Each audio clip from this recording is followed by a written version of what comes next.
प्रेम करते हैं, इस प्रेम का प्रमाण ही मुंड के माला है। जब जब तुम शरीर को त्यागती हो, तुमसे इतना प्रेम करते हमसे रहा नहीं जाता है, तुम्हारे शरीर को लेकर व्याकुल होकर घूमना प्रारंभ कर देते हैं, संसार में घूमते हैं, सारा शरीर गल कर गिर जाता है, अंत में खोपड़ी बचती है, इसी को माला बनाकर पहन लेते हैं, इसी को देखते रहते हैं। पार्वती ने कहा, स्वामी जी तब तो आप कपटी नहीं फिर महाकपटी हो। क्यों?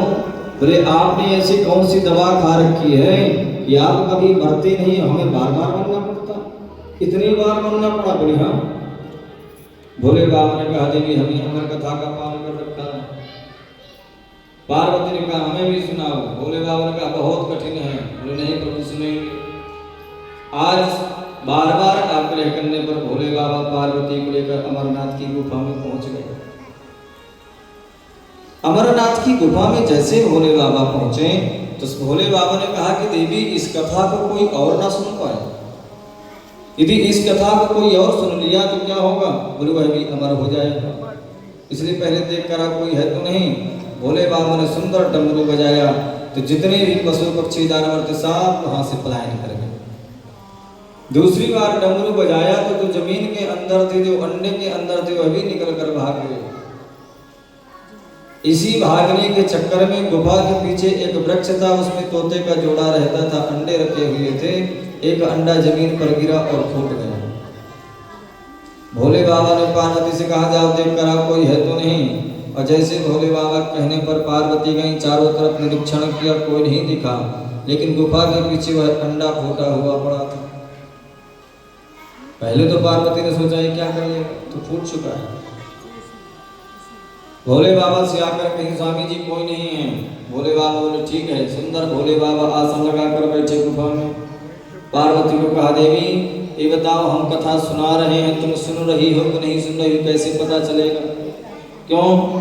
बोले हम कोई आंख खोलकर तो कथा सुनाएंगे नहीं कि 3 घंटा इस टाइम 3 घंटा उस टाइम, तो हम अनवरत 24 घंटा कथा सुनाएंगे। जो भगवत दर्शन करेंगे, जो भी ठाकुर जी की झांकी का दर्शन करेंगे, वही तुम्हें कथा सुनाएंगे।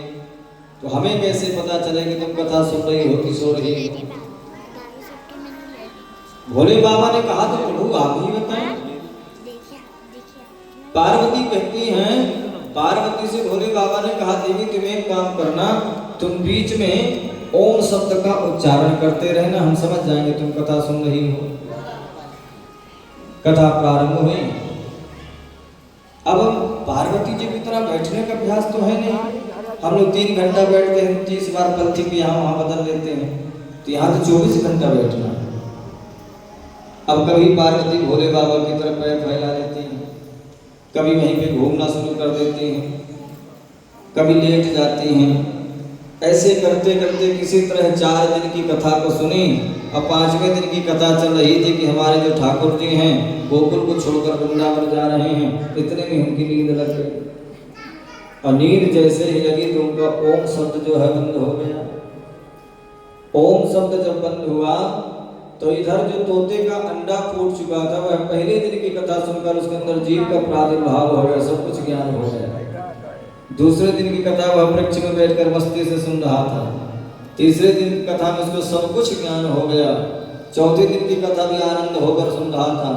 अब 5वें दिन की कथा सुन ही रहा था कि अचानक ओम शब्द बंद हुआ। पक्षी ने सोचा कि आखिर ये ओम शब्द क्यों बंद हो गया? पक्षी ने सोचा कि यदि ओम शब्द नहीं होगा तो भोले बाबा कथा को बंद कर देंगे, तो कथा क्या होगी? बोले खंडित हो जाएगी। क्या करें? तो जिस स्वर में पार्वती ओम शब्द बोल रही थी, उसी स्वर में पक्षी भी बोलना शुरू कर दिया। अब जब पक्षी बोलना शुरू कर दिया, 7 दिन कथा पूरी हुई, भोले बाबा ने जयकारा लगाया, बोले बांके बिहारी लाल की जय हो। और जैसे भोले बाबा ने जयकारी लगाई, तुरंत पार्वती की नींद खुली। हाँ प्रभु, तो फिर ठाकुर जी वृंदावन जा रहे थे तो क्या हुआ? भोले बाबा ने कहा, क्या हुआ? यहाँ तो पूरी कथा हो गई, इसका मतलब तुमने कथा नहीं सुना। पार्वती ने कहा, प्रभु क्या बताएं, हमारी नींद लग गई थी। भोले बाबा ने कहा, देवी तुम्हारी यदि नींद लग गई थी तो ओम शब्द कौन बोल रहा था?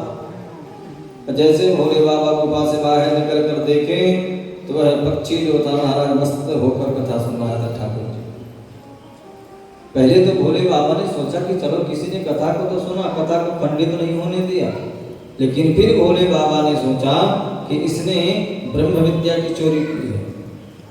कथा भागवत के नियम होते हैं, शास्त्र कहते हैं कि कभी भी पांडाल के पीछे बैठकर कथा नहीं सुनना चाहिए। इससे क्या होता है, ब्रह्म विद्या चोरी का पाप लगता है। सदैव कथा सम्मुख बैठकर सुनना चाहिए।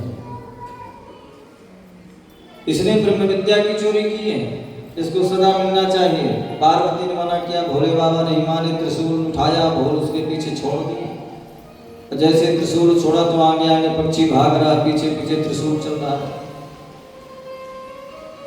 इधर सम्याप्रास क्षेत्र में व्यास जी महाराज अपनी पत्नी बिटपा देवी के साथ बैठे हैं। व्यास जी का चतुर्थ कुल लग गया, अभी तक कोई संतान नहीं हुई। आज पत्नी अपने पति देव से कहती है कि प्रभु हमारा जीवन का ऐसे ही निकलेगा, कोई संतान ही नहीं है। भोले बाबा व्यास जी महाराज ने कहा, देवी चिंता मत करो, यदि ठाकुर जी की कृपा रही तो कुछ न कुछ जरूर होगा। इतनी बातें चल ही रही थी कि अचानक बिटिपा देवी को जवाई आई। जैसे जवाई आई तो उड़ता हुआ पक्षी आया, उनके मुख के माध्यम से पेट में चला गया।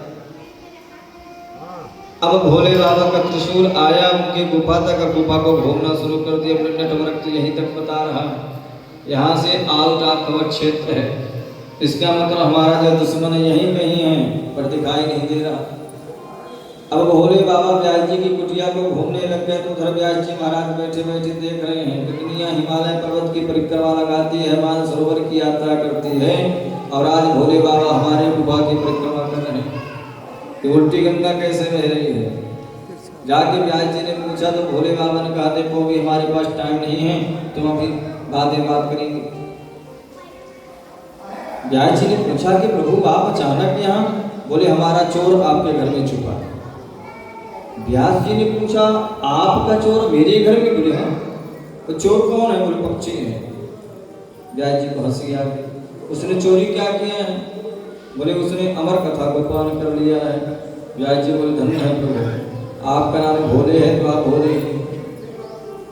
जो जीव जो पक्षी अमर कथा पान कर लिया तो क्या कभी वो मर सकता है? वो तो अमर हो चुका है।